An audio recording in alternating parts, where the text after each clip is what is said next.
હજુ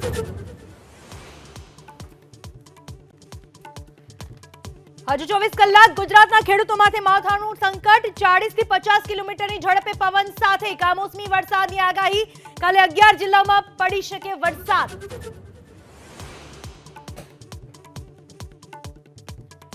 સતત બીજા દિવસે સુરત જિલ્લામાં માવઠું। ઉમરપાડ સહિતના આસપાસના વિસ્તારમાં ભારે પવન સાથે કમોસમી વરસાદ।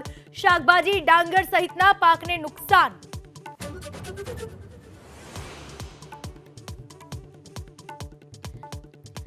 સાબરકાંઠામાં સહકારી ક્ષેત્રમાં ભડકો। ઈડર એપીએમસીમાં લાખો રૂપિયા લઈને ભરતી થયાનો ભાજપના પૂર્વ જિલ્લા પ્રમુખનો આરોપ।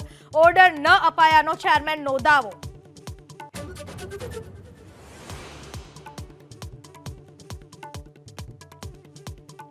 સહકારી ક્ષેત્રમાં મેન્ડેટ પ્રથાના સમર્થનમાં આવ્યા અમૂલના ચેરમેન વિપુલ પટેલ। મેન્ડેટ પ્રથાથી સહકારી ક્ષેત્રમાં ભ્રષ્ટાચાર અને ગોટાળા બંધ થયાનો દાવો।